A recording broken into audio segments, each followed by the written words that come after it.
depan kita akan meninggalkan tahun 2023. Amin. Yang ada di hati saudara dan saya hanyalah ucapan syukur bagi Dia. Yesus Kristus terlalu baik bagi saudara dan saya. Amin. Sebelum kita masuk dalam ibadah, kita mau satu dalam doa. Bapa di surga, Tuhan yang kami panggil dalam nama Yesus Kristus, terima kasih Tuhan. Engkau sungguh baik dan Engkau sangat baik atas kami. Di mana kami sore hari ini masih diberikan kesempatan untuk kami Bapa mengunci tahun ini dengan rasa syukur di hadapan Engkau. Terima kasih Tuhan Yesus. Kalau kami ada saat ini, semua karena kemurahan Tuhan. Kami siap Bapa untuk memuji meninggikan nama-Mu. Sebab Engkau Tuhan yang dahsyat atas kami. Terima kasih Tuhan Yesus. Terima kasih Tuhan, biarlah ibadah ini Bapa menjadi ibadah yang penuh sukacita bagi kami. Ibadah yang menyenangkan Engkau Tuhan. Kiranya Bapa, Kau sertai kami dengan Roh-Mu yang kudus. Di setiap sudut tempat ini biarlah Bapa atmosfer surgawi ada Tuhan di tempat ini. Terima kasih Tuhan. Dalam nama Yesus kami siap Bapa bersukacita bagi-Mu. Haleluya, yang bersama saya katakan amin. Mari kita bangkit berdiri saudara. Kita mau senantiasa rayakan Yesus, rayakan. Sebab Dia lahir bagi saudara dan saya. Kerajaannya kekal sampai selama-lamanya.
hari ini. Amin. Mari kita sambut Sang Raja. Amin. Amin. Satu lagi pujian bagi Tuhan.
Saya melihat wajah-wajah yang penuh sukacita. Amin. Mungkin tahun ini ada yang mengalami kesedihan, kegagalan, tapi ada juga yang mengalami kesembuhan, mengalami promosi, mengalami pemulihan.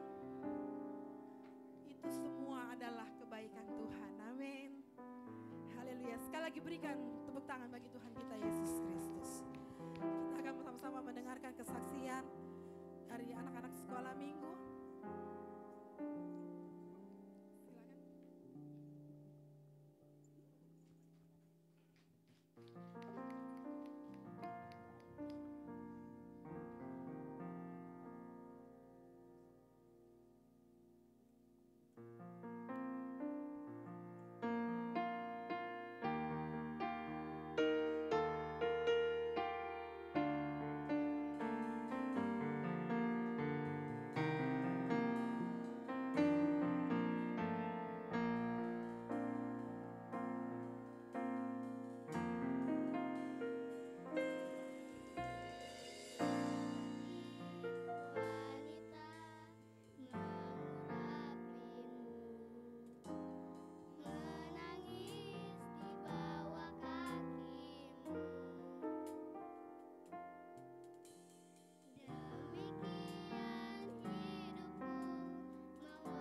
Terima kasih buat anak-anak sekolah minggu. Tuhan Yesus memberkati.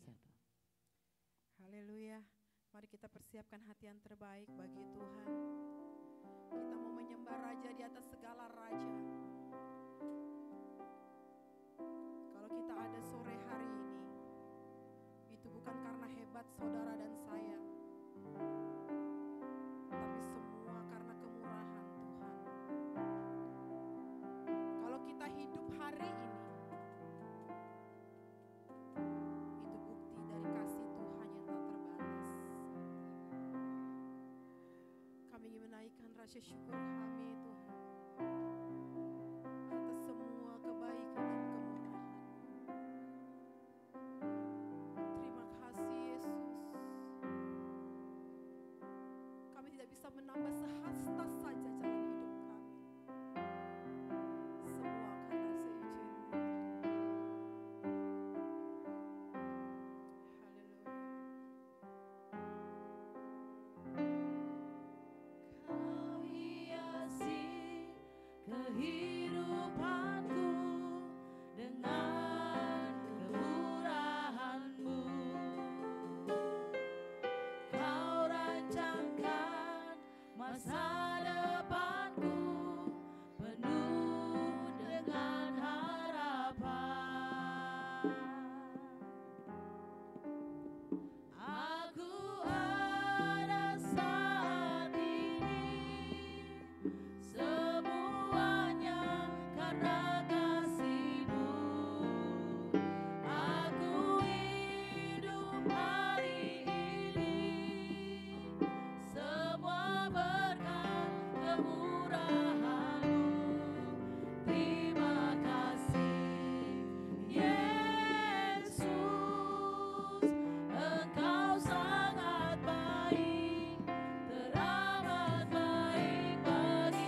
sepanjang tahun ini. Tidak ada yang seperti Engkau, Tuhan, menyertai langkah-langkah hidup kami. Tidak ada yang sebaik Engkau, Yesus. Tiada yang sedahsyat Engkau, Tuhan.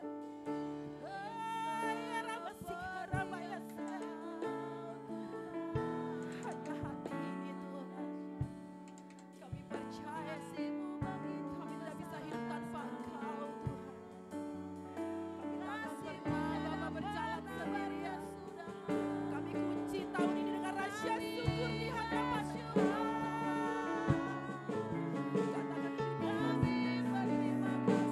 Terima kasih Yesus. Kalau Kau mengalami kesembuhan, Kau mengalami pemulihan, Kau mengalami kebangkitan iman, semua karena Tuhan saya. Itu semua karena Yesus saya.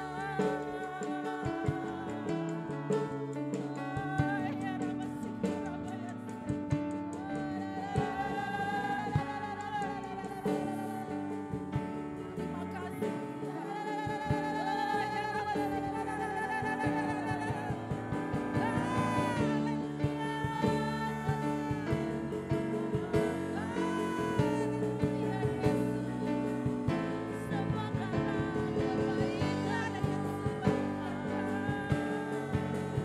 Engkau hebat atas kami, Tuhan. Kau dahsyat atas kami.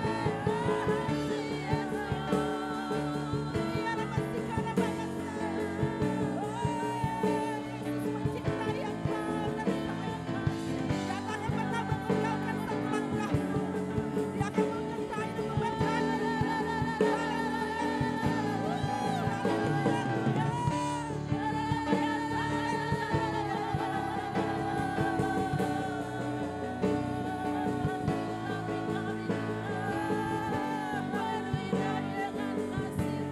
Terima kasih Yesus.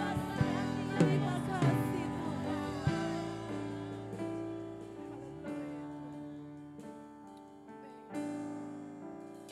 Aku ada saat ini. Benar semuanya karena kasih-Mu. Aku hidup kami hidup malam hari ini Tuhan, semua karena semua berkat kemurahan. Terima kasih Yesus. Thank you Lord. Engkau sangat baik, teramat baik bagiku. Aku ada saat ini, semuanya karena kasih-Mu. Aku hidup hari ini, semua berkat kemurahan-Mu. Terima kasih Yesus, Engkau sangat baik, teramat baik bagiku. Yesus, Engkau sangat baik, teramat baik bagiku. Yesus, Engkau sangat baik, teramat baik bagiku. Haleluya. Yesus, Engkau baik. Amin.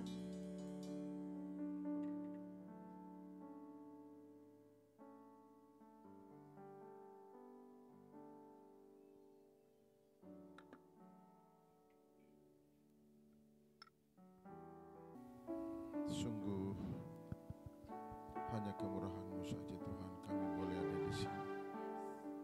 Kami boleh ada di penghujung tahun 2023. 365 hari adalah waktu yang tidak pendek Tuhan. Sedetik saja kami Engkau tinggalkan, kami tidak tahu. Sungguh kami bersyukur boleh ada di penghujung tahun ini. Dan kami bersyukur dan mau mendengarkan firman kebenaran melalui hamba-Mu.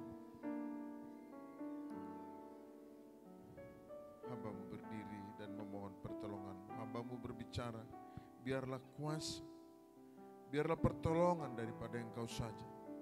Biarlah berita tentang kemenangan surgawi itu saja yang boleh hamba-Mu sampaikan. Oleh karena itu sembunyikan hamba-Mu yang tidak ada apa-apanya, supaya apa yang diperkatakannya sungguh memuliakan Engkau dan para selain Engkau, dan untuk menguatkan, untuk menjadi pegangan kami di 2024 yang akan datang. Untuk kami boleh bersuka cita, bersyukur, introspeksi, mau mengevaluasi hidup kami, dan kami boleh berkemenangan demi kemenangan di tahun-tahun sisa hidup kami. Terima kasih Bapa. Terpujilah Engkau, biarlah apa yang diberitakan dari awal hingga akhir untuk hormat kepujian bagi nama-Mu saja. Di dalam nama Tuhan Yesus Kristus, haleluya. Amin, amin. Shalom, silakan Bapak Ibu Saudara duduk. Selamat Natal, selamat jelang tahun baru. Shalom. Sekali lagi, shalom. Luar biasa. Saya diberi tugas oleh Ibu Gembala untuk kita bersama-sama ibadah di tahun 2023. Sebelum kita masuk ke tahun 2024.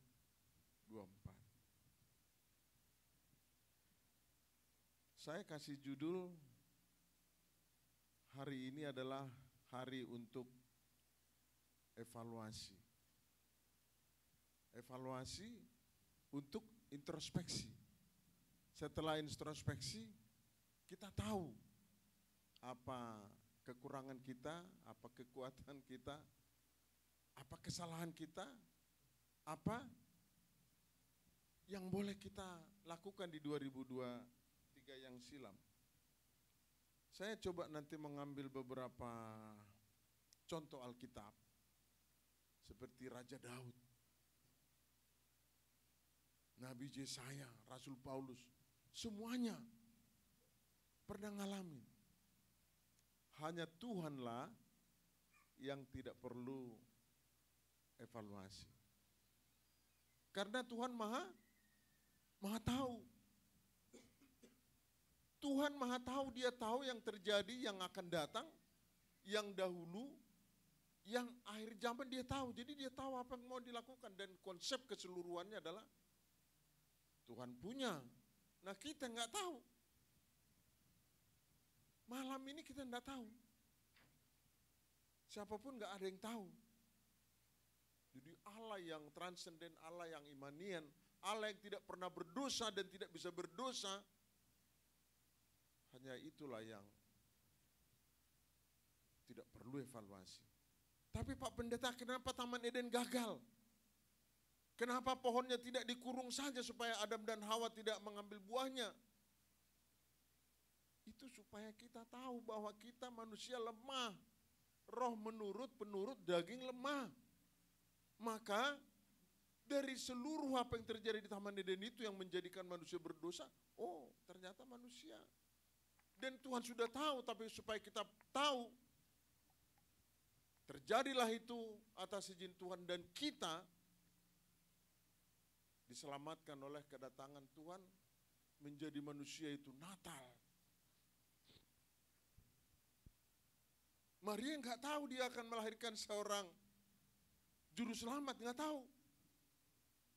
Maria tidak tahu bahwa makan minumnya anak yang dilahirkan itu dari mana, dia nggak tahu. Tapi Tuhan tahu. Bagaimana caranya? Orang Majus setelah 40 hari Yesus lahir, datang. Bawa apa saudara? Emas, perak dan mur. Kenapa bawa mur? Karena Tuhan mau disalib. Mur itulah adalah suatu tanda, pertanda kematian, di mana tubuh Yesus yang sudah terbujur kaku diurapi oleh Nikodemus dengan minyak mur. Dan itu hebat, ketika dia lahir pun sudah ada yang membawa itu. Tuhan Maha tahu. Bagaimana bisa orang dari Syria, dari negara lain, orang Majus datang lihat bintang lalu mau menyembah bayi yang dia tidak kenal. Coba. Lalu Tuhan bawa kita ke akhir tahun ini untuk apa? Lalu kita malam ini minum, happy-happy, old and new. Lalu kita santai sambil ngedrink, bisa. Tapi hari ini kita memilih ibadah. Mari kita coba buka di Mazmur 139 ayat 23 dan 24. Ini perkataan Raja Daud.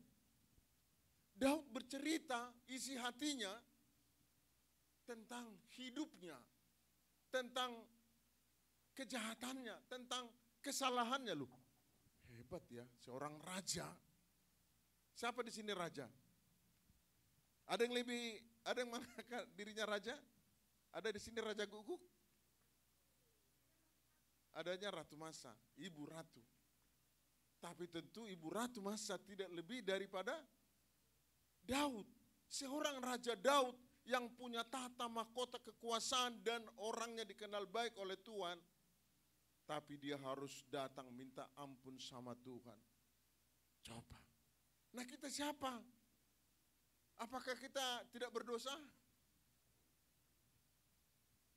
Kalau ada orang mengatakan dirinya tidak berdosa termasuk saya, salibkan dia. Salibkan dia. Karena sesungguhnya dia berkata tentang sesuatu yang tidak mungkin. Tapi itulah Yesus. Dia datang untuk menjadi juru selamat dan mengampuni dosa kita dengan mati di kayu salib. Sudah ditemukan ayatnya? Boleh bantu PowerPoint-nya? Tadi saya kirim yang terakhir. Mazmur 139 ayat berapa? 23 dan 24.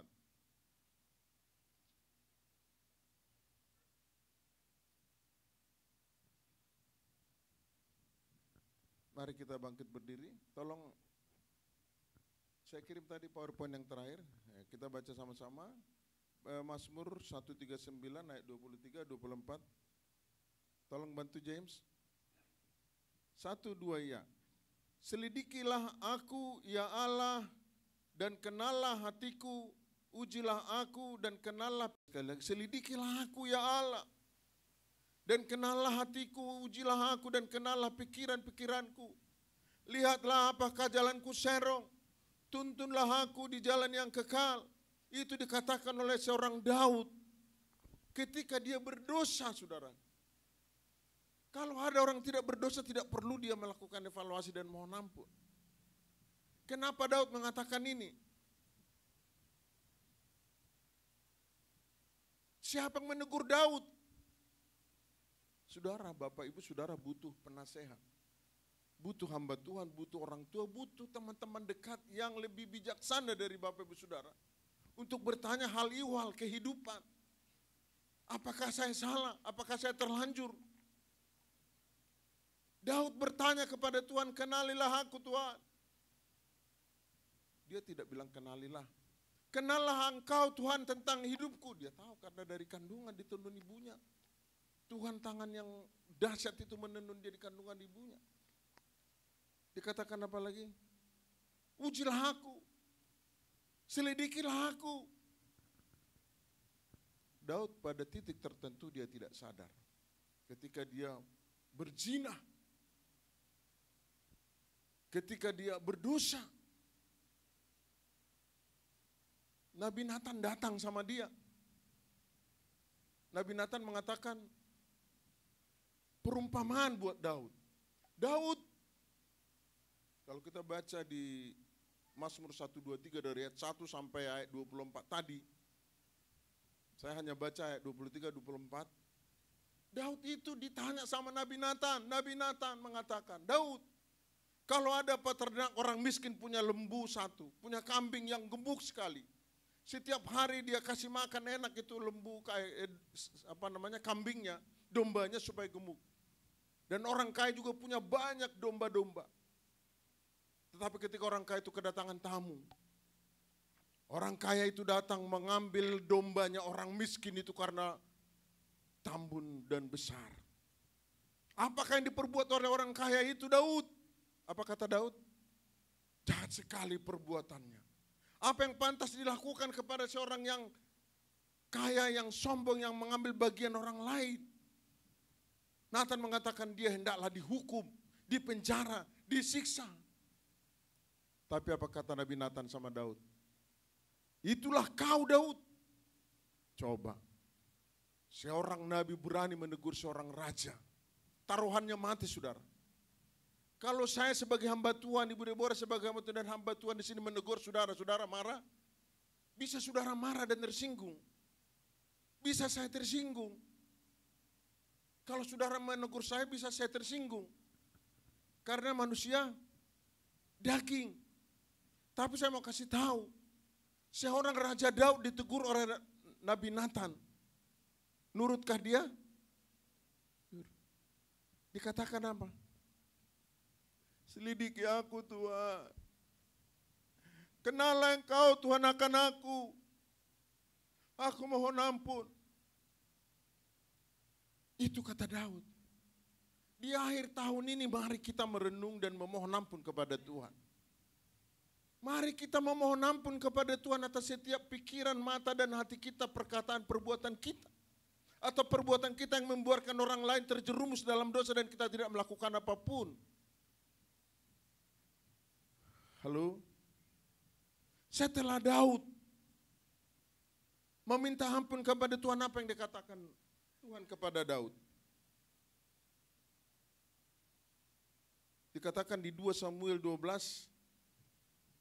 ayat 7 dan 13. PowerPoint 5 boleh dibuka, Lendi.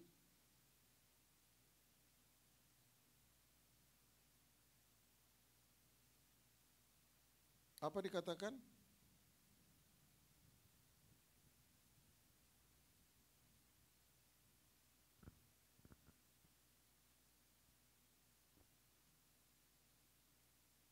Tadi di 2 Samuel 12 ayat 7 dan 13, kamulah orang itu Daud.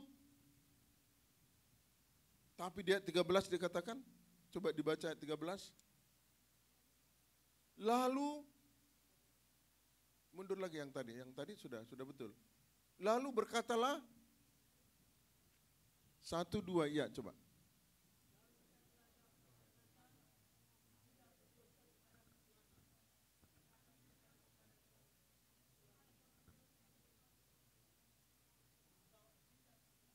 Yes. Ketika Daud berlutut, Tuhan aku salah. Ketika dengan rendah hati Daud meminta dan mendengarkan seorang penasihat seperti Nathan. Dia luput dari kematian. Tepuk tangan yang meriah buat Tuhan. Dia luput dari kematian, saudaraku. Daud bukan tidak bersalah, dia banyak kesalahan. Nabi Yesaya juga begitu. Nabi Yesaya mengatakan, aku tidak layak jadi hamba-Mu Tuhan. Bangsa ini begitu jahat. Bangsa Israel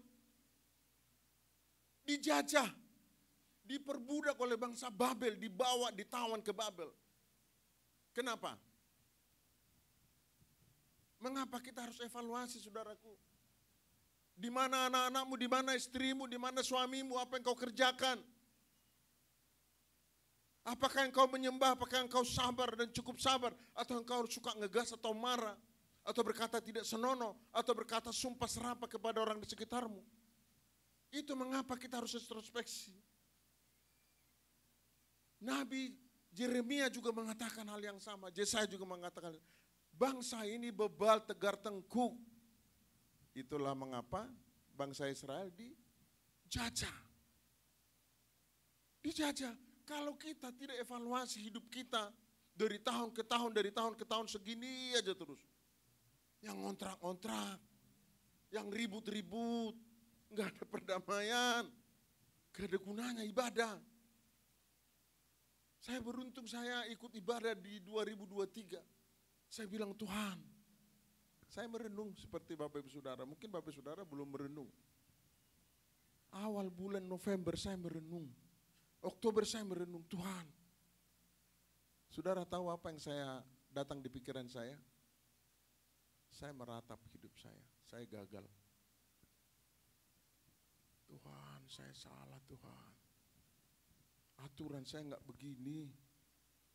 Kalau aku lihat janji-janji Tuhan dan kesempatan yang Tuhan berikan kepada saya, mesti lebih lagi.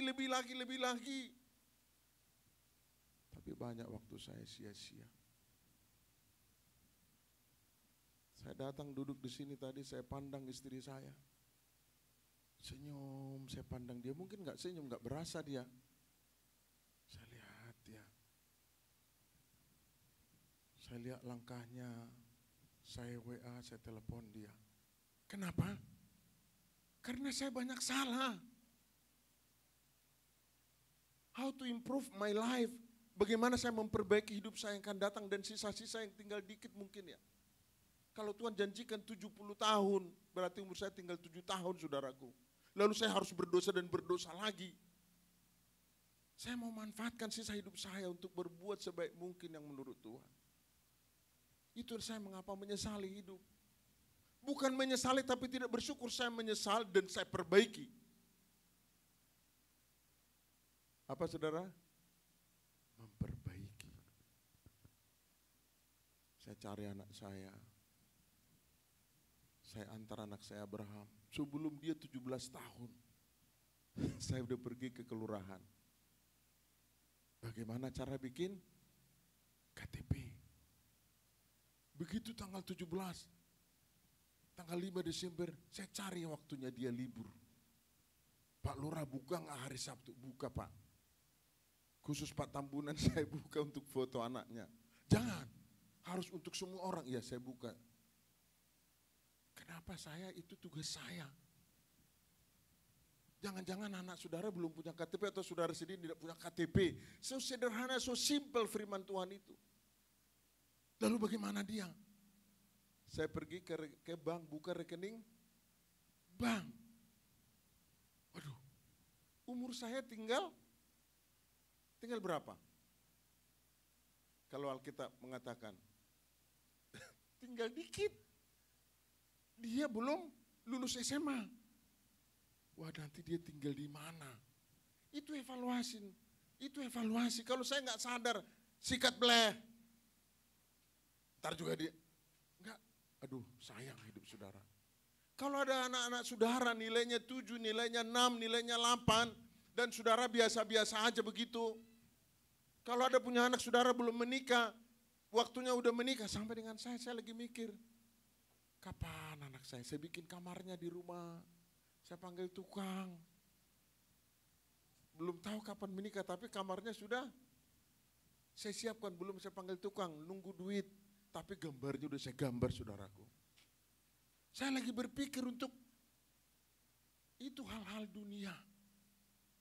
Tapi Tuhan mempersiapkan kita surga mulianya, disiapkan anaknya, dia turun sendiri menjadi manusia untuk hidup kita berkemenangan. Itu yang menjadikan Daud menjadi raja. Halo, apakah saudara masih bersama saya? Mari introspeksi. Bagaimana introspeksi kalau kita tidak evaluasi? Kalau kita mau cari kesalahan banyak orang, semuanya salah. Semua salah. Saya juga bingung ya kalau istri saya ngomong itu kok rasanya itu seperti petir. Gitu. Itu biasanya saya refleks mau sambar lagi, namanya petir. Sambar dong, sambar menyambar kan.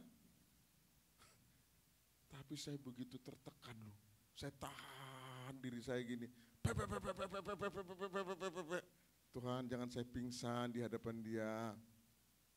Karena dia biasa khotbah. Jadi dia seperti khotbah kepada saya. Enggak salah. Bertobatlah. Dengarin Tuhan. Menyembahlah. Kalau kita enggak biasa menyembah itu bisa seperti petir. Tapi saya bersyukur. Saya menikmati hidup yang luar biasa, indah. Saya tadi bilang, jujur saya pandang-pandang aja dari jauh. Saya datangin dia ke pojok sana sebelum saya naik ke mimbar. Saya izin dulu naik sebentar. Walaupun dia sibuk dari malam, sibuk bikin apa? Sop krim. Krim sup ya. Itu ada 2 kilo kali itu sosisnya aja coba. Sosis aja 2 kilo. 4 kilo, berarti setengah kilo satu orang. Silakan dinikmatin. Semua ikut motong. Masukin kulkas. Dia persiapkan untuk makan kita gitu loh. Jangan sampai saudara nggak mempersiapkan masa depan anak-anakmu. Saya persiapkan. Saya bilang sama Abraham itu, Abraham, saya bawa dia nunjuk satu rumah saudara. Apa saudara? Nunjuk apa? Nunjuk rumah. Rumah ini bagus enggak? Saya udah punya duit belum? Belum, boro-boro. Duit dari mana? Tapi saya tunjuk. Saya pergi ke bank buka Itu iman.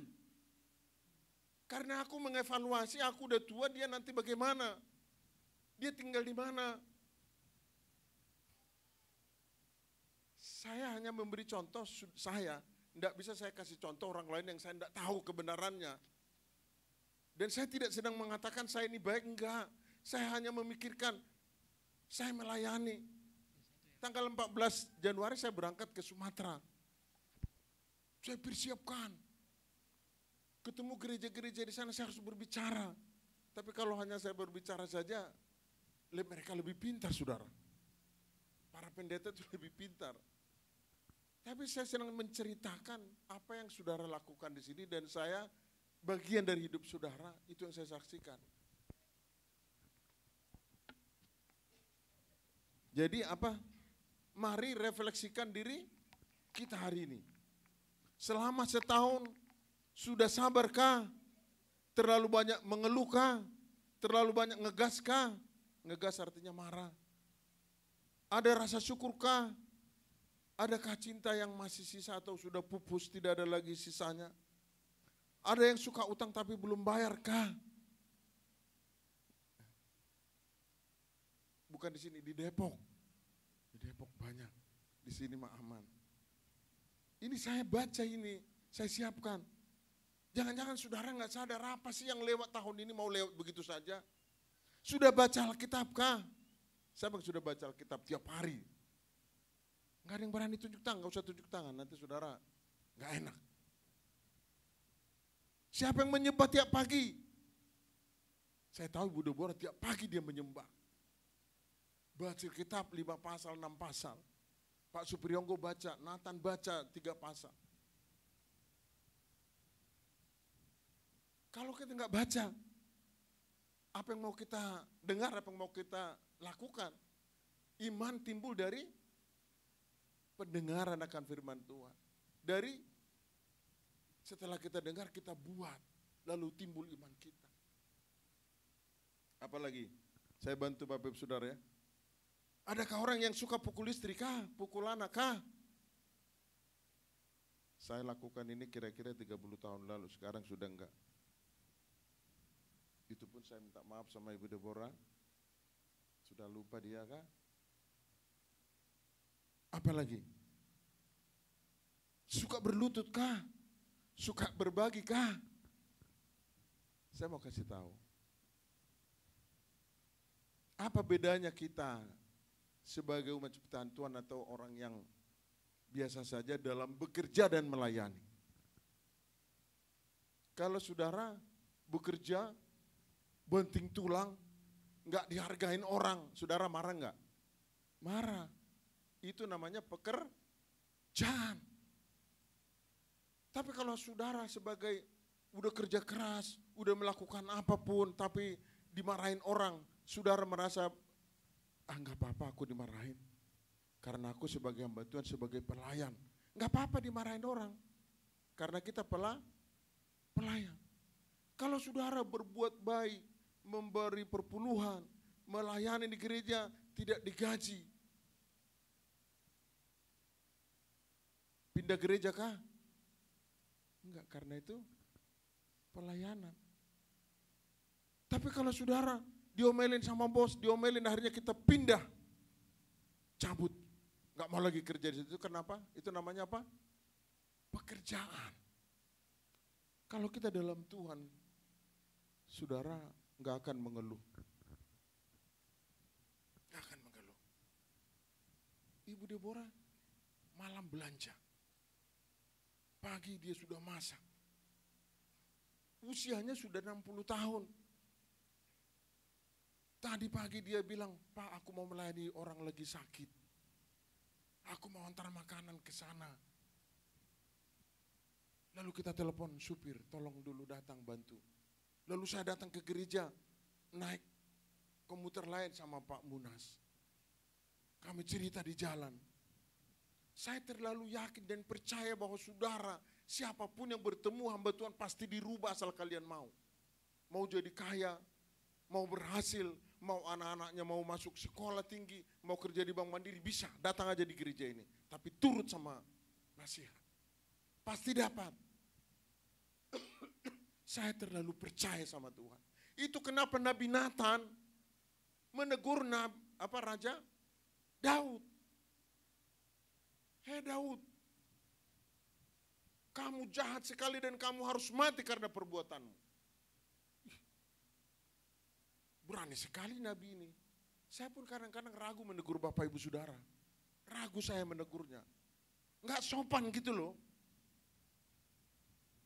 Saya baru khotbah di beberapa kali untuk tidak main game. Saya minta anak-anak jangan main game. Karena Anda sedang menyerahkan masa depanmu kepada roh jahat, kepada kehancuran karena main game. Karena itu dari Tuhan, bukan karena mau saya enggak enak sebenarnya negur saudara. Bentar-bentar bangun tidur, bentar-bentar apa? Game dan hancur. Sudah banyak contoh. Tapi baru saya ngomong sebentar udah main game, enggak masuk. Saya gini, sebenarnya sebagai manusia rasanya kecewa gitu. Tapi enggak bakalan saya kecewa, kenapa? Karena saya adalah pelayan. Tuhan, saya akan ngomong hal itu terus sampai saudara mau. Kalau saudara enggak mau, saya marah. Enggak. I am too strong because Jesus love. Karena cinta Tuhan kepada saya pastikan saudara bisa kerja di bank, kerja di pemerintahan jadi pejabat, saudara bisa naik dan S2 di luar negeri. Saya pastikan, tapi hindarin. Seorang hamba Tuhan seperti saya, tidak mungkin saya sembarangan mengomong itu. Saya juga ngomong ke anak-anak saya di rumah, karena mereka juga main game. Saya lihat, saya perhatikan, saya lihat, wih, nggak baca Alkitab. Waduh, saya pulang KKN dari Malimping, saya masih mahasiswa hukum. Kami tidur di rumah penduduk itu, bayangkanlah 20 orang laki-laki. Saya lah yang paling tua di situ, dosennya aja masih di bawah umur saya. Jadi mereka panggil saya opung. Kalau saya lihat mereka segan. Tapi saya lihat jam 2, jam 3 mereka main game. Saudara, apa yang mereka lakukan? Saya jadi ngerti, anjir, weh gila. Duh, saya jadi ngerti dan ikut, ayo cepat pulang, cepat. Saya larikanlah, setelah saya pergi dari situ, ada 6 orang kesurupan. Kesurupan.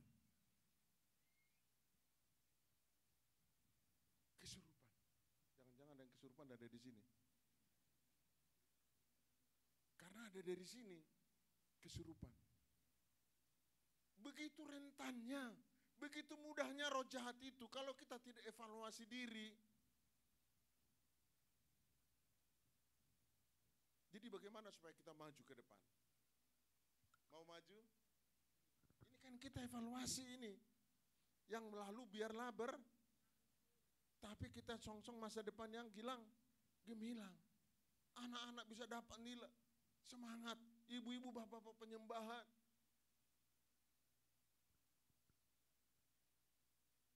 Coba dibuka 11. Ini PowerPoint 11. Ini PowerPoint 7. Dikatakan di PowerPoint 11 ini, mari periksa hidup kita. Periksa hidup. Pak James bisa buka 11. Ini 12. 11. Ya, 11 tadi. Ya. Apa dikatakan? Mari periksa teliti. Iya, ini momen yang indah. Saya terlalu bersemangat dan semangat sekali. Coba dikatakan di Galatia 3 apa dikatakan? Adakah kamu sebodoh ini, sebodoh itu terus?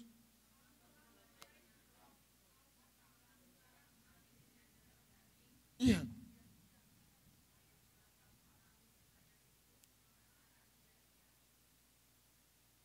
Kamu telah mulai dengan roh, kita udah mulai dengan roh. Tuhan kasih gereja ini coba. Dikasih dekornya bagus.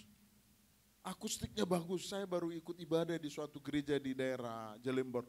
Gedungnya bagus, berlantai 2. Tapi suaranya pecah, baru saya ngerti apa namanya akustik.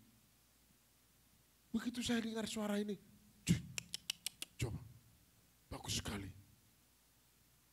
Ini Tuhan kasih, ayo. Ini bukan kita, ini Tuhan kasih. Anak-anak kita sudah masuk UI, coba. Sudah masuk UI, benar? Nilainya sudah mulai tinggi. Sudah diberkati, dikasih rumah. Dikasih pendeta, teman-teman yang baik hati. Tepuk tangan yang meriah buat Tuhan dong. Tapi Tuhan bilang jangan akhiri dengan daging. Dikatakan apa lagi? Sia-siakah semua ini? Itu dikatakan oleh Rasul Paulus kepada jemaat di Galatia. Kita sudah diberkati Tuhan. Begitu dinasihatin kabur, marah. Apakah enggak sia-sia? Mari introspeksi, saya sedih. Banyak orang yang diberkati. Enggak kuat dinasihatin. Bukan dinasihatin sebagai perbuatannya melebihi akal sehat. Lalu disampaikan teguran. Enggak bisa juga diterima. Kenapa harus diakhiri dengan daging?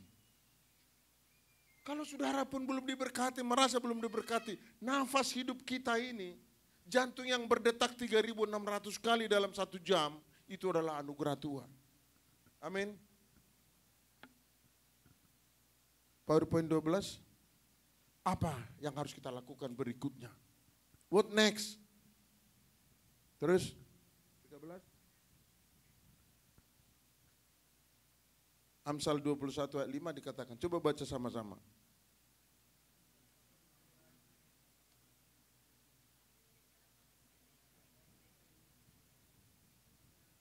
PPT 13. Saya bacakannya. Rencana orang rajin itu mendatangkan kelimpahan. Tetapi orang tergesa-gesa akan mengalami kekurangan. Saya sedih jujur. Saya pergi ke rumah-rumah kita. Kondisinya butuh pertolongan. Butuh bantuan. Butuh bimbingan. Tapi saya nggak mampu, nggak bisa. Dikatakan di sini rancangan. Rencana kita di akhir tahun ini untuk tahun 2024 apa? Saya melihat jujur banyak orang yang diberkati dari tempat ini. Diberkati dan mereka memberkati gereja melimpah. Tapi belum banyak. Di Amsal 15, PowerPoint 14. Kenapa gagal? Bila bisa dibaca 1-2 ya.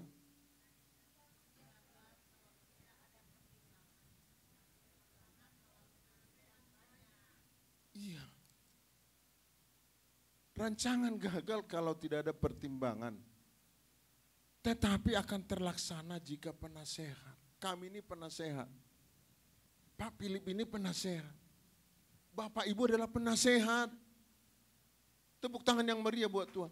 Penasehat yang sudah Tuhan siapkan di rumah tangga kita.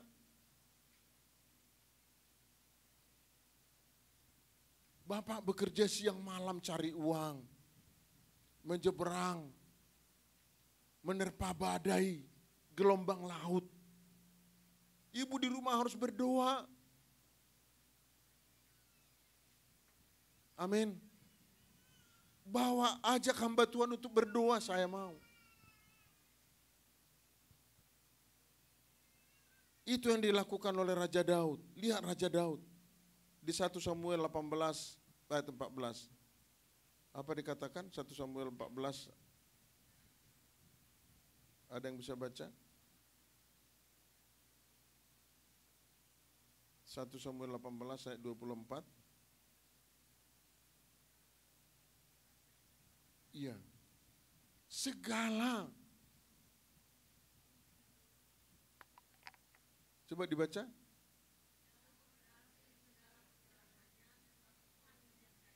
Tepuk tangan yang meriah buat dia. Semua pekerjaan segalanya berhasil. Hanya ini pesan inti daripada akhir tahun ini. Kami bersedia menjadi bagian dari hidup Bapak Ibu Saudara. Saya memastikan, Ibu Deborah memastikan pasti bangkit. Pasti bangkit.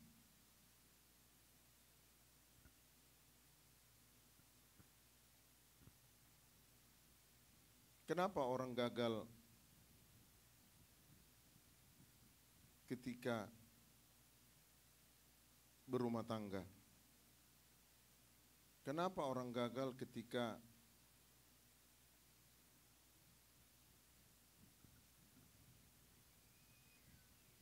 berpacaran, saling merindukan? Ya, rindu ya. Coba diingat-ingat. Rindu sekali. Lihat bulan, kayaknya dia ada di bulan tuh. Coelah. Dunia rasa milik kita berdua, yang lain ngontrak. Kaulah bulanku, kaulah bintangku. Mana sekarang? Mungkin saudara baper kali waktu jatuh cinta itu. Baperan. Tapi kalau yang saya baca di Alkitab ini, emang cinta itu ada, tapi cinta itu adalah komitmen. Bukan hanya perasaan, tapi komitmen. Setelah komitmen apa? Ada komunikasi. Jangan dipendam.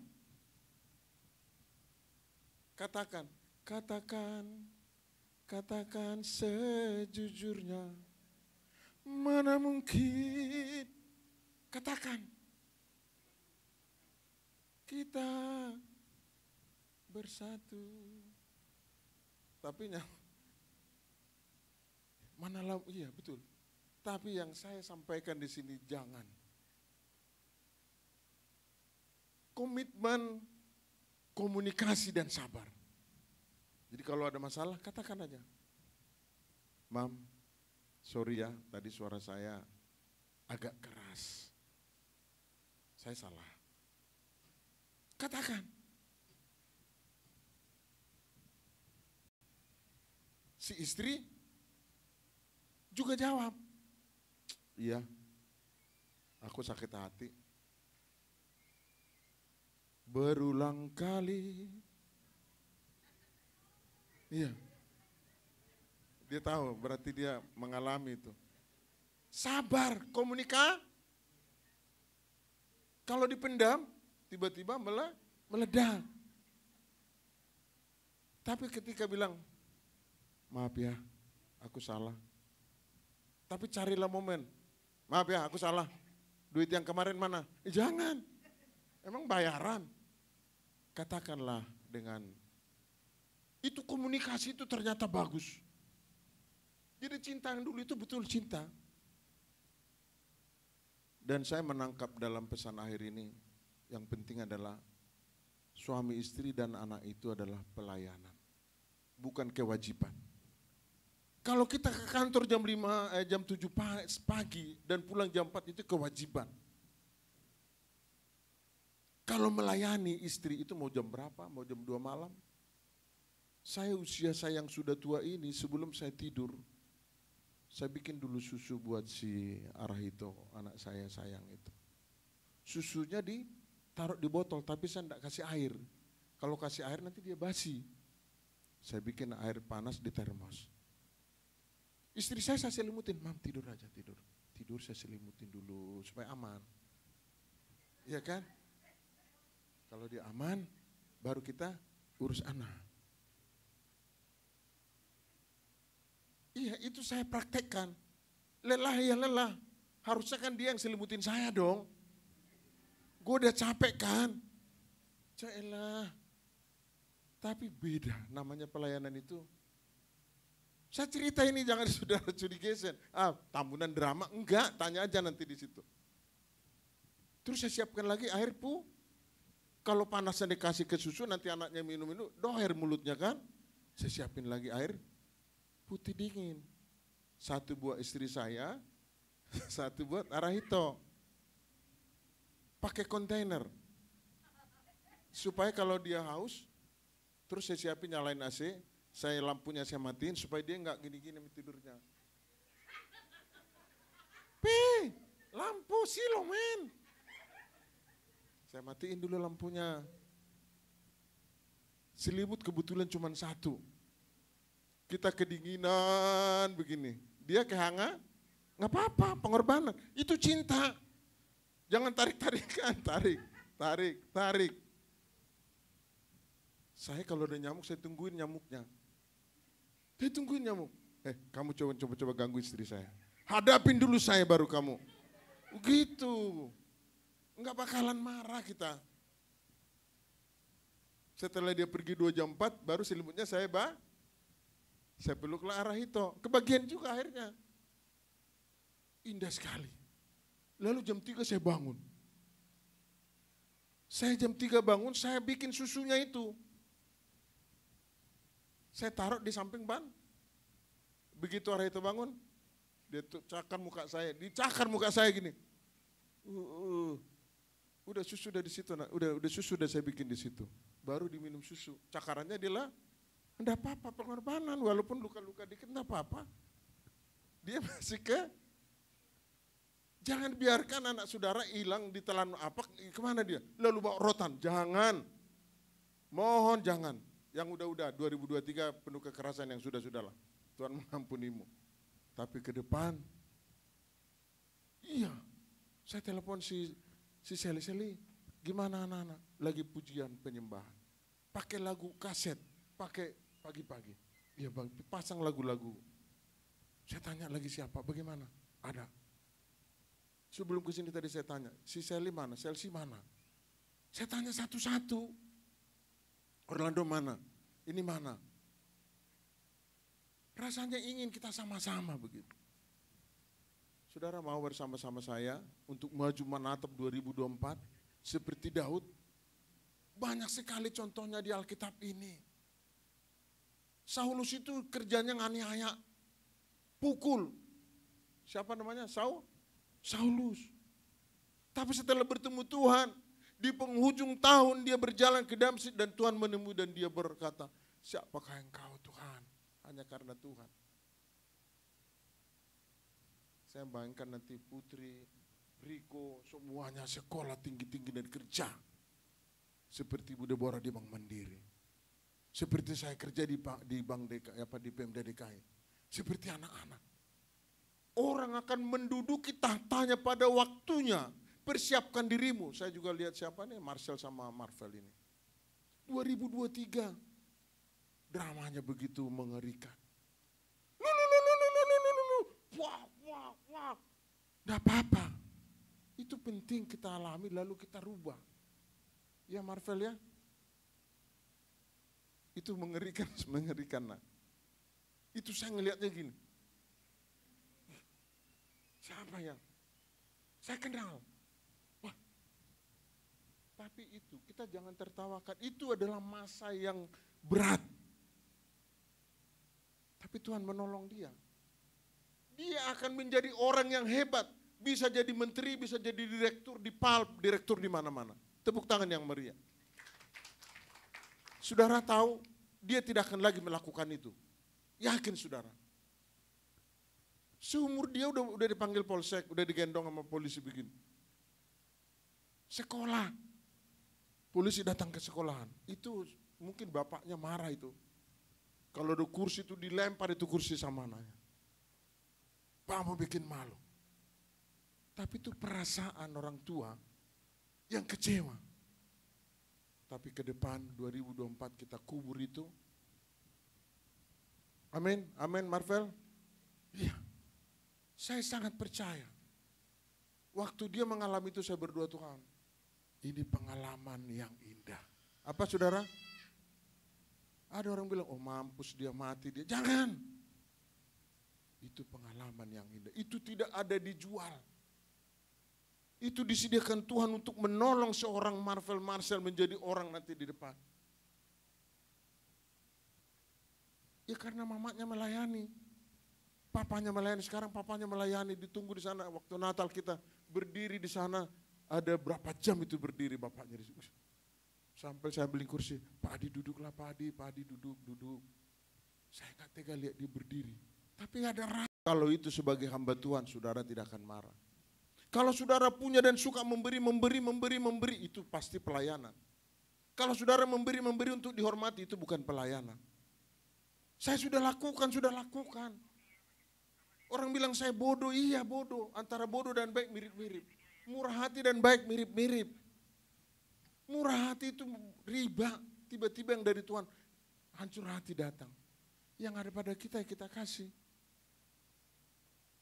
Saya sangat menikmati berjalan dengan Tuhan. Saya menikmati akhir tahun ini seperti Daud. Tuhan terima kasih Tuhan.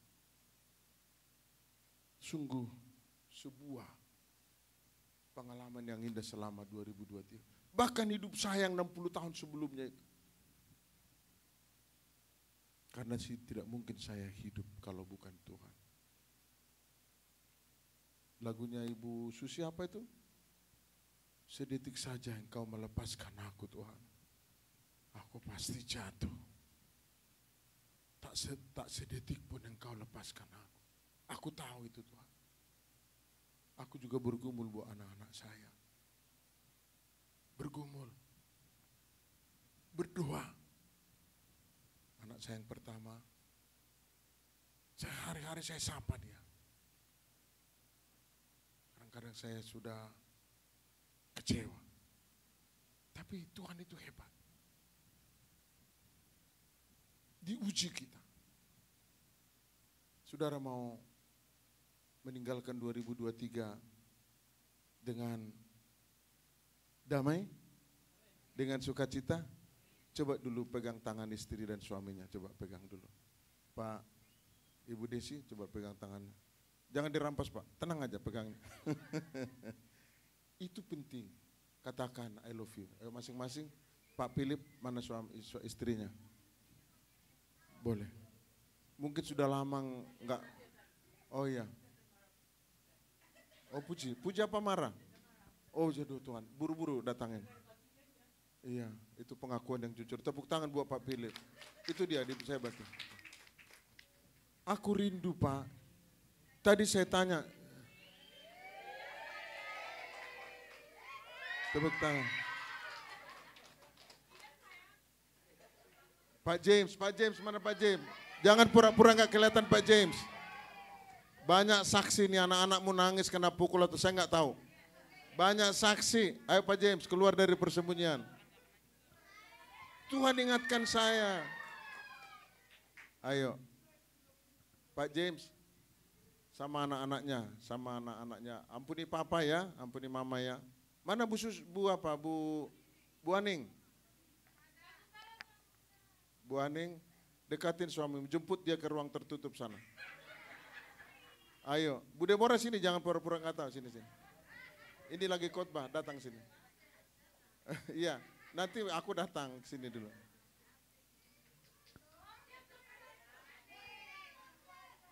Pak James, sini dulu Pak James. Ya. Jadi kita harus praktek. Iya. Bu Aning mana Bu Aning?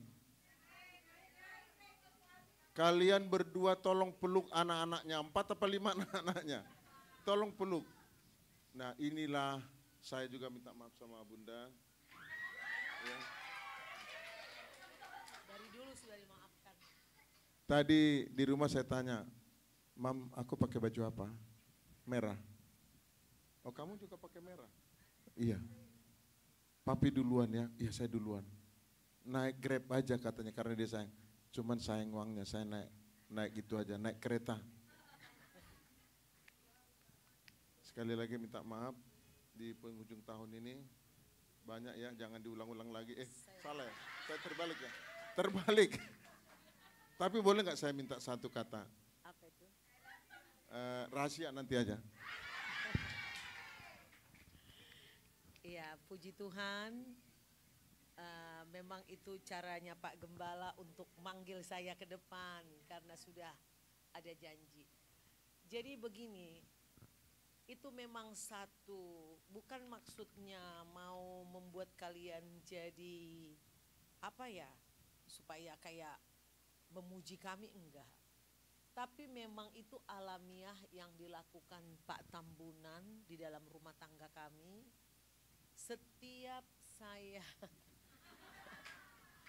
Setiap saya tidur, dia senang banget kalau saya tidur. Mungkin karena sehari-harinya itu saya itu rajin kerja. Jadi kalau sampai suami kalian juga, ya saya mau menegur ibu-ibu juga nih. Nggak suruh tidur, mungkin kalian kebanyakan main handphone, nggak ngurus rumah tangga. Ya gimana mau disuruh tidur lagi? Ya seorang istri akan mendapat penghargaan dari suami. Amin. Nah saya terus terang, paling lambat jam 4 saya bangun. Mau jam berapa kayak tidur? Jam 4 paling lambat. Dan saya langsung penyembahan. Saya penyembahan minimal 1 jam, kalau udah 1 jam sambil dengar khotbah saya nyapu. Saya bersih-bersih, saya masak air panas, saya siapkan masakan. Benar-benar seperti di kitab Kidung Agung itu. Jadi kalau saya tidur pun, sebelum tidur saya beresin dulu sampah rumah, kumpulin dulu piring yang kotor, bersihin dulu. Saya beres sapu dulu tempat tidur, saya siapkan. Saya udah lelah sekali, udah benar-benar capek. Jadi kalau ada orang gak bisa tidur, keluhannya, itu menurutku dia kurang gerak. Mungkin seharian bermalas-malas atau sudah tidur siang. Kalau memang capek badan ini begitu letak, pasti tidur. Saya gak pakai susah-susah saya tidur. Saya kadang buka handphone gini belum selesai udah habis. Pokoknya saya udah berdoa dulu. Nah, apa yang dilakukan suamiku? Itu kisah nyata, bukan baru sekarang. Dari mulai saya menikah, suami saya paling senang nyelimutin saya. Tidurlah, tidur. Dia bilang gitu. Selalu dia gitu. Di mobil pun nanti, Mam tidurlah, tidur. Tidur dulu. Supaya kamu istirahat. Nah kalau kita, misalnya kalau kita tidur malah suami kita tarik. Tidur melulu kerjaanmu. Nah, itu perlu dipertanyakan. Ya. Saya yakin kayak Ibu Agustina ya, mamanya Riko. Anak kerja seharian, begitu selesai dagang, pasti pengen tidur ya Bu ya, udah capek ya. Semua orang capek pasti gitu. Jadi orang yang gak bisa tidur, maunya begadang, maunya kesana kemari, itu menurutku kurang gerak. Cari kesibukan. Saya ada aja kerjaan saya lihat gitu. Kemarin ada kapas, bekas dari rumah orang sebenarnya. Sudah lama di rumah. Saya seperti ini ditaruh si papi keluar karena pas kemarin Natal. Saya ambil lagi ke dalam rumah. Saya cari bekas bantal-bantal yang sudah lama, sarung bantalnya. Itu saya jarum tangan, jahit tangan. Menghasilkan 5 bantal, 2 guling, 1 bantal cinta. 8 hanya dalam beberapa jam saya kerjakan. Habis itu saya masih belanja lagi. Habis belanja masih iris-iris lagi, beres-beres lagi. Nah itu contohnya. Kita harus kreatif. Ibu-ibu di dalam Kidung Agung mengatakan bahwa seorang wanita yang bijaksana Dia tidak makan suatu makanan kemalasan. Dia selalu sedia payung sebelum hujan. Anak-anaknya dia siapkan berpakaian rangkap. Betul tidak? Nah, ibu-ibu yang seperti apa itu? Itu dia nggak diam aja nganggur di rumah. Dia selalu berpikir apa caranya. Saya untuk mendapatkan uang tentu dengan cara yang halal. Amin. Gak boleh kita nganggur. Ya nyuci kek, bantu keluarga kek, bantu catering kek, bantu apa. Pokoknya harus ada uang di tangan. Saya karena dulu memang wanita karir. Begitu saya tidak bekerja di kantor, saya gak punya penghasilan sendiri. Itu uang dari suami saya. Sangat segan menggunakan itu untuk beli bedak saya. Padahal uang suami saya. Untuk membeli sepatu saya, baju saya sangat segan. Jadi saya biasanya berpikir saya, apa yang harus saya jual, apa yang harus saya kerjakan, supaya saya bisa beli baju. Sehingga saya sejahtera. Karena apa? Gaji suamiku untuk ukuran kebutuhan kami ya, itu terlalu kecil, gak cukup. Kita ingin lebih bagus, lebih berkualitas yang kita beli.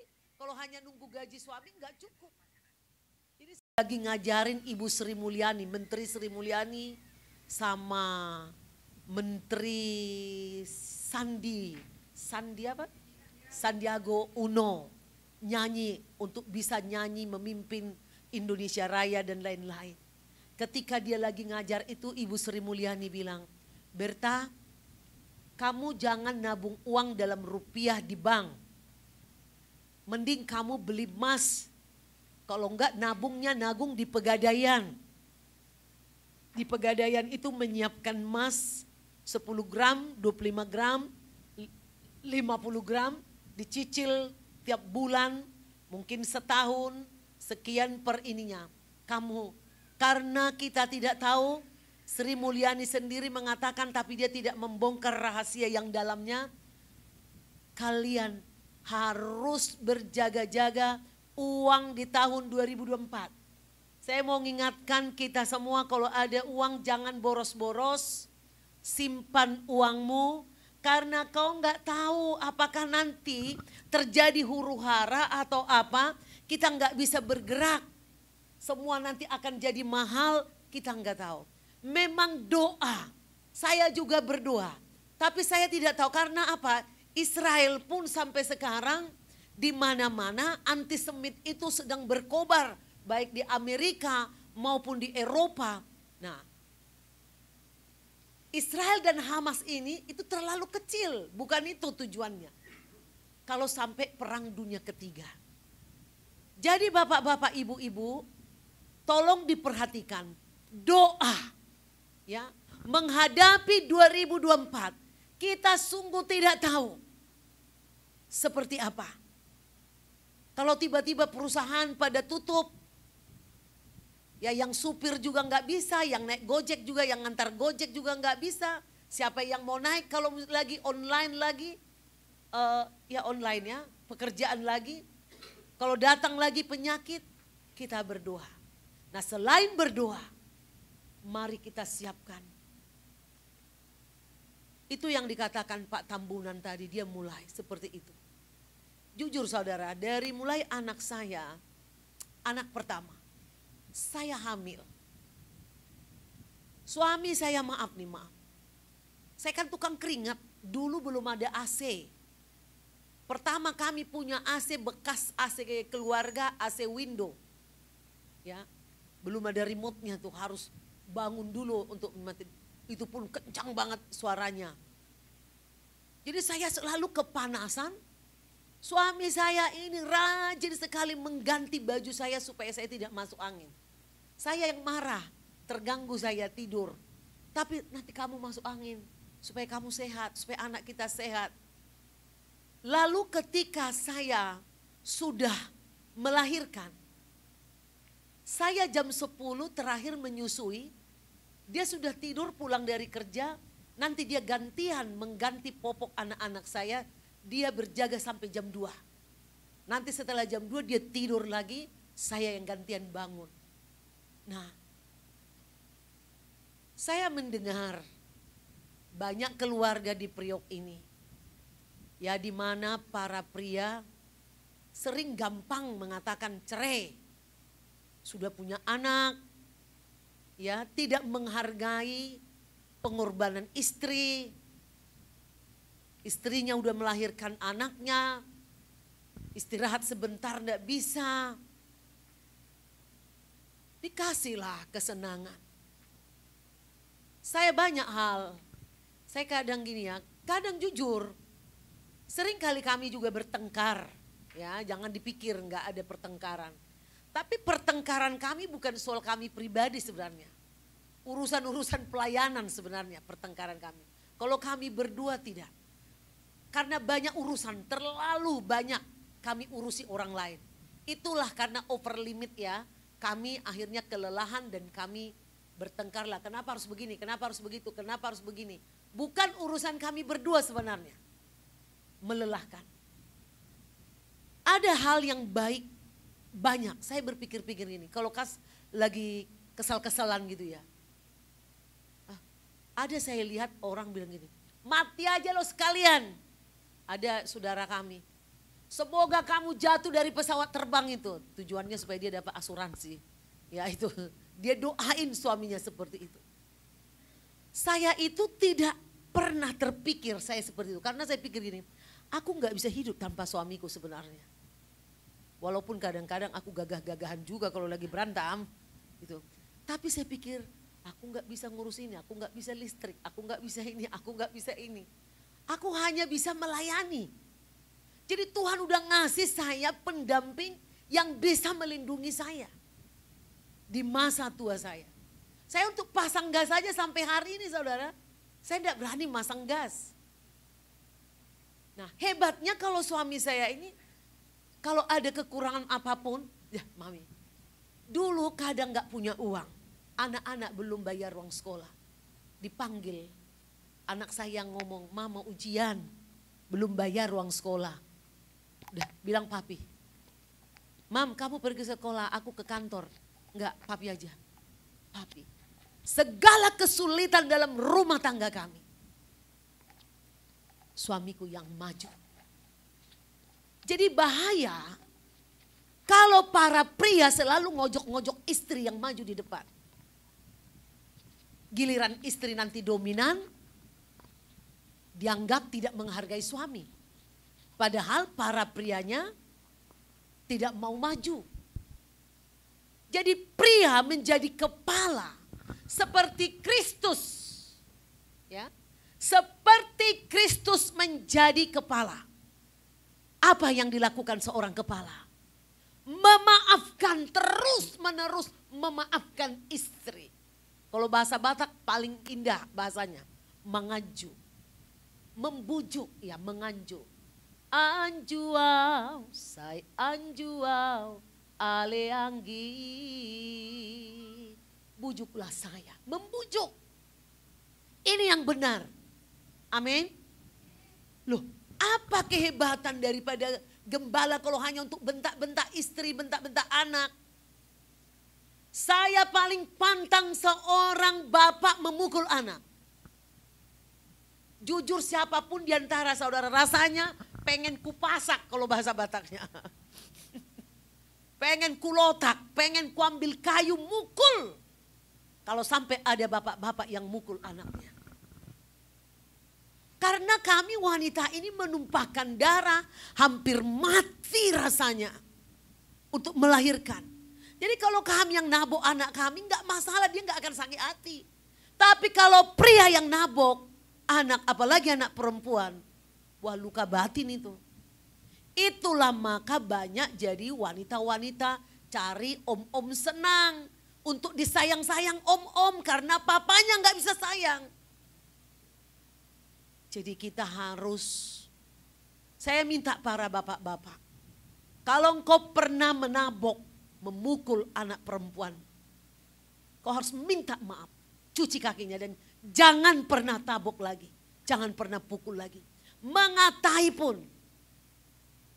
Audrey ya, Gak pernah sekalipun entah dicubit sama papinya. Tidak pernah. Dan saya langsung pasang badan. Jangan coba-coba, saya langsung katakan itu. Jangan sekali-kali tanganmu lalu kepada anak perempuan saya. Kasihan nanti. Karena perempuan cenderung butuh dikasihi, disayangi, dielus. Bukan dipukul, bukan dikata-katain yang tidak ada. Hanya satu kali kulihat suamiku marah kepada anak perempuanku. Begini, karena sudah besar, sudah mahasiswa. Dia bilang gini, Mam, bilang dong sama si Audrey tuh, suruh belajar masak. Kalau dia nanti gak masak, suaminya nanti takut macam-macam, lari. Kayak si Anu, dia nyebut nama saudaranya, ada saudaranya yang kayak gitu. Anak orang kaya juga keluarga kami ini, lalu gak pernah kerja, nikah sama bapak-bapak gitu. Oh si Audrey itu langsung galak. Jangan pernah papi sama-samain saya dengan orang lain. Langsung si papi malu-malu masuk ke kamar. Itu penting. Jangan mentang-mentang bapak-bapak kalian galak sama anak perempuan. Jangan. Harus penuh kelembutan, penuh kasih. Dan puji Tuhan. Audrey itu di suatu hari dia ngomong-ngomong sama saya. Mengatakan, jujur ya Mam, aku beruntung punya orang tua seperti kalian. Mama seorang pekerja keras, papa seorang yang mengejar kebutuhan anak-anaknya dari jauh. Pernah suatu hari SMP negeri si Audrey ini. Jadi dengan teman-temannya mungkin belanja-belanja mereka ke food mart, toko Korea yang jual makanan-makanan Korea. Di Blok M kan banyak itu. Terus kan mahal-mahal. Teman-temannya udah, dia telepon papanya. Pa, punya duit gak? Anak pun hormat, minta duit dong pa, gak pernah itu. Pa, punya duit gak? Oh papanya langsung bilang, ada, berapa? Cuman mau beli ini teman-temanku belanja pa, kami lagi di Blok M Mall. Tenang, papa akan datang, padahal papanya gak punya uang. Entah dari manalah papanya ini pinjem uang. Dia kemut dari Tanah Abang kantornya untuk ngantar uang ke anak perempuannya. Saya kasih tahu bapak-bapak semua, jangan bikin malu sama anak perempuan. Ya. Jangan tabok anak perempuan. Jangan suka nampar-nampar anak. Biar laki-laki pun jangan tampar. Kalau bapak-bapak tidak boleh kekuatanmu untuk menampar anak. Itu pasti luka batin. Masih beda dengan perempuan. Kita tabok anak kita, kita pukul anak kita. Kita udah mencurahkan darah kepada anak. Tapi anak laki-laki jangan, bapak-bapak jangan pernah nabok anak-anak. Nendang, nabok muka. Ini akan bikin bego dan bikin minder kalau pukul kepala. Sekeras-kerasnya kalau mau mukul anak, Tuhan udah sediakan otot yang kuat di pantat kita atau betis. Hanya itu yang boleh dipukul. Dan itu pun jangan pakai besi. Paling banter lidi. Paling banter lidi. Saya juga nabok anak saya yang laki. Kalau perempuan sama sekali tidak pernah. Kalau anak laki ya si agaduh. Ya saya tabok kok. Tabok tapi pantat, kaki, pakai penggaris kadang. Pakai sapu lidi. Enggak apa-apa, enggak berbahaya. Enggak berbahaya itu. Enggak boleh benda tajam, besi atau apa tuh enggak boleh. Nah, karena di Alkitab memang ada dikatakan. Kita boleh mendidik, mengajar anak kita tapi jangan ingini kematiannya. Dan tidak dalam keadaan emosional. Kalau bapak-bapak emosi. Kenapa saya sampaikan gini? Kalau ekonomi kita susah, sulit, emosi, mudah tersulut. Saya nggak tahu di tahun 2000 jangan sampai ada orang tua yang melakukan kekerasan kepada anak. Ada lagi hal yang perlu bukan saya mau pamerkan suami saya. Dia ini pekerja keras. Dulu kami punya usaha, ceritanya begini. Saya punya anak, Audrey. Saya khawatir saya nggak cukup uang. Karena memang jujur, saya biaya hidup agak lumayan tinggi. Punya kualitas. Jadi gaji rasanya selalu pas-pasan, anak satu pas-pasan, tambah anak pas-pasan lagi. Jadi saya bilang sama suami saya, "Pak, aku nggak mau beli susu-susu murah buat anak-anak. Tapi uang kita nggak cukup, harus cicil rumah, cicil mobil. Apa ya usaha yang harus saya kerjakan?" Suami saya membeli taksi bekas. Itu awalnya kami usaha taksi. Dia belajar. Dia beli gak ada suratnya. Karena uang kami sangat terbatas. Dari situ dia terus. Dia mau ke kantor. Dia rajin, dia bangun pagi. Dia mau ke kantor. Dia narik penumpang, belum Grab seperti sekarang. Dia pakai seragam sebelum sampai ke kantor. Lumayan. Jadi kalau kami mau jajan, mau makan pizza waktu itu. Si papi ini narik dulu. Kalau udah hari Jumat atau Sabtu. Besok Sabtu ya, Jumat ya malam ini ya. Tenang kalian, papi akan cari uang. Kita bisa makan pizza. Wah udah senang hati anak-anak saya. Kalau susu nggak ada Pak, susu habis. Si papi ini narik taksi. Tidak pernah mengatakan, gak ada duit, atur aja yang ada di situ. Papi malas, belum pernah saya dengar. Seumur hidupku belum pernah kulihat suamiku tidur sementara uang gak ada di rumah. Saya minta bapak-bapak di sini bergerak. Jangan kau tidur-tiduran, nonton-nonton film seri, video-video. Anakmu ndak makan. Ndak ada itu. Suami saya saksikan malam ini, benar-benar dia lakukan. Dia cari taksi. Habis itu apalagi pelihara lele, pelihara ayam. Walaupun lelenya hilang gak jelas kemana. Tapi artinya dia selalu berupaya keras. Setelah kami punya Metro Mini, dia pulang kantor. Dia buka baju seragamnya, dia pakai kaos dan celana pendek. Sampai jam 2 pagi dia ngebengkel. Sampai jam 2 pagi. Karena biasanya masuk pool Metro Mini mungkin udah sampai jam 11. Atau jam 12. Dia cek itu satu persatu. Dia nunggu setoran dari orang-orang. Dan saudara tahu uangnya ditaruh kemana? Semua uang setoran Metro Mini saya. Dia taruh di tas plastik. Dia taruh di tempat tidur saya. Tidak 1 rupiah pun diambil sama suami saya. Benar. Dan saudara tahu apa yang saya lakukan sekarang. Suami saya sudah pensiun, sudah tua. Tiap hari minta uang.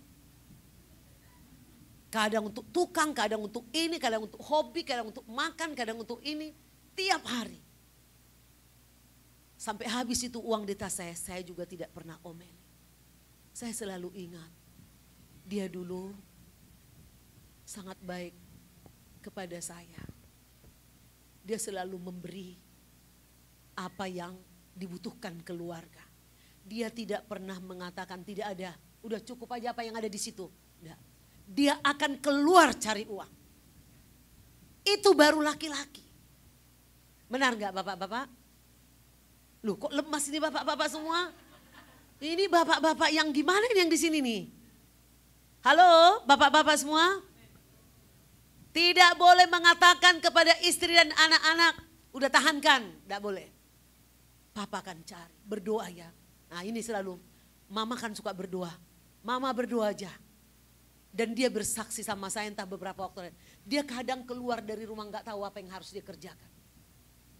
Muncul di jalan aja.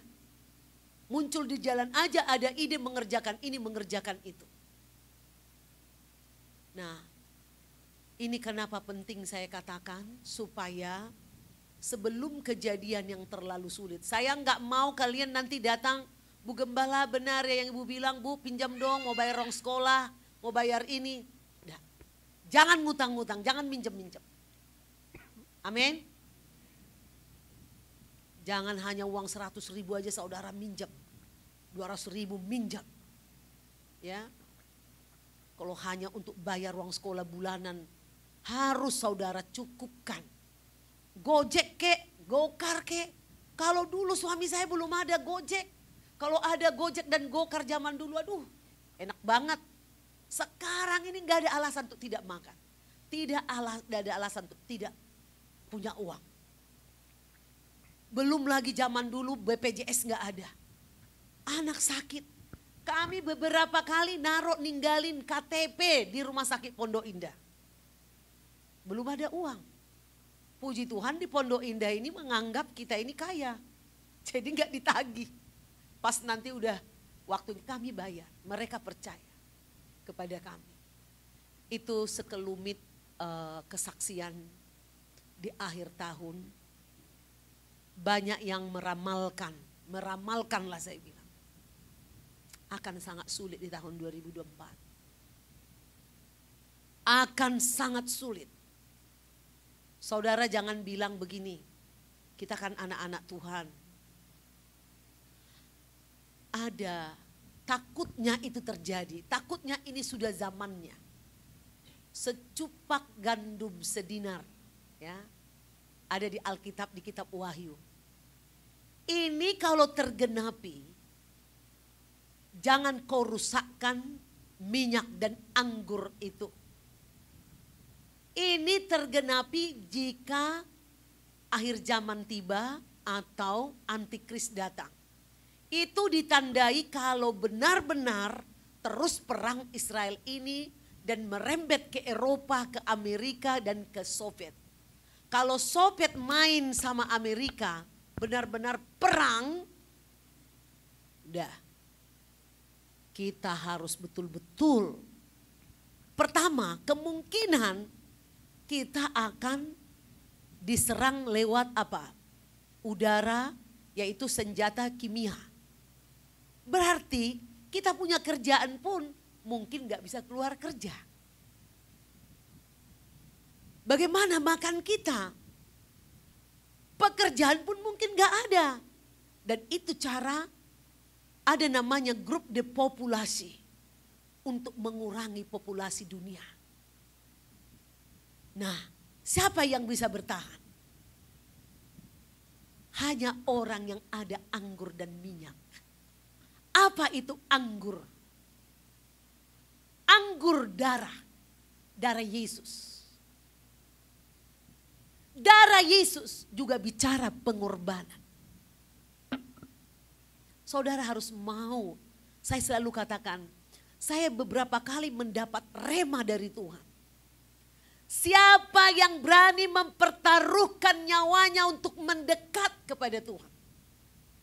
Untuk mendekat kepada Tuhan. Siapa yang berani mempertaruhkan nyawanya? Jadi kita jangan terlena. Tahun baru ini kita puasalah yuk setelah tahun baru ini. Mari kita berpuasa. Buat negeri kita, buat keluarga kita. Karena Tuhan sudah mengatakan, jangan sampai kau rusakkan anggur dan minyak itu. Apa itu minyak? Seseorang yang ada minyak, ada urapan. Ada apa? Urapan. Minyak itu lambang pengurapan. Bagaimana caranya kita diurapi? Makanya nanti saya akan puasa Ester di awal tahun. Saya akan bagikan saudara minyak urapan. Tiap hari saudara berdoa, penyembahan, berkeluarga. Pakai minyak urapan itu. Saya lihat tadi Pak Imam getar-getar terus. Kepenuhan Roh Kudus. Bagus. Harus ada pertambahan ya. Nah tambahkan. Bapak dengan berbahasa roh. Dengan menyanyi, menyembah Tuhan. Ya. Lihat tuh. Anak bapak cantik sekali, anak-anakmu cakep banget semua. Jangan sia-siakan itu. Jadilah bapak yang baik, yang bertanggung jawab. Rajin gereja Pak Imam. Nanti tiap hari Minggu ya, kecuali lagi kerja. Ya, lihat anak-anak gadismu. Karena anak-anak ini butuh teladan. Supaya semangat mereka kuliah. Saya bilang, kalian harus kuliah. Kuliah. Pak Imam kerja paling tahan berapa tahun lagi sih? Nah, kalau anak-anak kita ini berhasil, bagaimanapun ada tumpuan kita. Ya, buat kita yang tidak punya gaji pensiun. Nah, ini saudaraku, jangan kau rusakkan minyak dan anggur dan minyak itu, kata Tuhan. Kita harus punya anggur, kita harus punya minyak, anggur darah Yesus. Kalian harus rajin perjamuan kudus. Bila perlu tiap minggu kita nanti perjamuan di sini. Ya, perjamuan, datang terus. Setiap minggu kita perjamuan, setiap minggu kita perjamuan. Saya sedang pesan perjamuan yang banyak karena saya kan puasa Ester. Kita harus menjaga, jangan sampai ada keributan-keributan di negeri ini. Minyak dan urapan harus selalu ada pada kita. Minyak yang asli, yang sebenarnya adalah hubunganmu dengan Roh Kudus. Ya, hubungan dengan Roh Kudus. Doamu, penyembahanmu, maka mengalir urapan, mengalir minyak. Tidak akan dirusak. Mau senjata kimia, mau senjata apa. Jujur saudara, sudah banyak bertebaran berita. Bahwa gunung es pun bisa sekarang dibuat badai. Sekarang bisa dihancurkan gunung es. Kita bisa ditenggelamkan. Bahkan beberapa orang kaya di dunia sudah mempersiapkan satu dunia yang lain. Itu banyak berita yang seperti itu. Nah, untuk itu bapak-bapak, ibu-ibu, kita agak lebih lama sengaja. Lebih lama ibadah karena orang-orang ibadah sampai tengah malam. Sampai jam 12 malam ya. Saya dari dulu selalu punya pengertian. Saya tahu orang-orang ingin nonton TV, ngelihat pergantian tahun di Suamiku tidak buat-buat. Suami saya sangat romantis ke saya. Ya, sangat romantis. Di depan mantu atau di depan ini memang kami terbiasa kehidupan. Jadi, tapi kalau saudara nggak pernah kayak gitu, pasti saudara kaku. Tapi nggak apa-apa, terus coba. Terus coba. Jangan menggandeng istri orang. Ya, sama istri sendiri kaku, sama istri orang gampang. Ya, jangan dekat-dekatin istri orang. Istri sendiri nggak didekatin, mesra. Saya pernah disaksikan, tahu kan Reza bukan pelawak ya. Dia sekarang jadi pendeta di GBI. Dia dengan istrinya sama-sama artis penyanyi. Dia bilang gini sama saya, Bu, sebenarnya saya sudah lama kenal dengan ibu. Kenal di mana? Ketika ada sidang. Kok bisa kau kenalin saya segitu banyaknya orang, ribuan orang? Iya, saya ngelihat waktu itu bapak. Dia kayaknya mesra banget megang tangan ibu. Oh rupanya orang-orang pendeta yang ada di GBI sering memperhatikan sikap suami saya, selalu menggandeng tangan saya. Dan saya sendiri pun memang senang. Saya senang kalau suamiku menggandeng saya. Saya kepengen itu sebenarnya. Jangan sampai jalan 100 meter atau 10 meter. Jauh duluan, malu. Ya saya mengalami, saya rindu jemaat di sini pun mesra dengan pasangannya. Jangan mesra dengan orang lain. Giliran sama istri dimarahin, apalagi dimaki sama orang, sok romantis. Saya paling benci orang romantis-romantis yang bukan pada pasangannya. Saya enggak suka itu. Langsung jijik saya ngelihat yang kayak gitu-gitu. Saya senang kekudusan. Kalau sama suami saya ini saya senang. Walaupun saya sudah 60 tahun seperti suamiku bilang tadi. Saya masih suka dimanja. Saya masih suka disentuh. saya masih senang diperlakukan ya seperti kekasih mula-mula. Amin. Makasih ya Pak. Bagaimana akan ada perubahan kah bapak-bapak di sini? Coba angkat tangannya. Ya, jangan lagi ancam-ancam istri ya. Tidak lagi, coba semua janji tidak lagi ancam-ancam istri. Ya. Tidak marah-marah sama istri. Tidak nunjuk-nunjuk sama istri. Tangan ini akan kupakai untuk menyayang, mengelus istri. Ya, mengelus istri, jangan untuk nabok. Ya, sekian saya kira tambahan ini kesaksian dari saya. Saya undang semua berdiri. Hari ini saya rindu kita berdoa bersama untuk negeri kita. Dan saya harap nanti juga di rumah, mimbar ini di seluruh gereja ini, kuasa darah-Mu menguduskan gereja ini Tuhan. Oh, tenggelamkanlah semua ke laut kasih-Mu, semua kesalahan kami, pelanggaran kami. Hapuskan, tidak ada lagi yang timbul, tidak ada lagi yang diingat-ingat oleh Tuhan dan sesama kami. Mampukan kami, bila ada batu sandungan di hati kami terhadap saudara kami, ampuni kami Tuhan. Terima kasih Bapak, terima kasih Tuhan. Sekarang kita berdoa, angkat tanganmu kepada Tuhan. Angkat tanganmu dua-duanya, berdoa memohon kepada Tuhan. Bilang kepada Tuhan, turunlah belas kasihan-Mu atas saya, atas suami saya, atas istri saya, atas anak-anak saya, atas gereja ini GBI-CBM, atas gembala, atas pekerja-pekerja. Turunlah belas kasih-Mu Tuhan. Turunlah belas kasih-Mu juga atas kota Jakarta, atas camat Tanjung Priok, kelurahan RT RW, atas wali kota Jakarta Utara, atas kota Jakarta, gubernur, presiden kami, atas negeri kami Indonesia. Mengalir kuasa darah-Mu saat ini. Mengalir Tuhan. Indonesia adalah milik-Mu. Indonesia adalah milik-Mu Tuhan. Engkaulah yang memerintah di negeri ini. Engkau tidak akan kasih kemuliaan-Mu kepada roh jahat, kepada orang-orang yang menolak Engkau.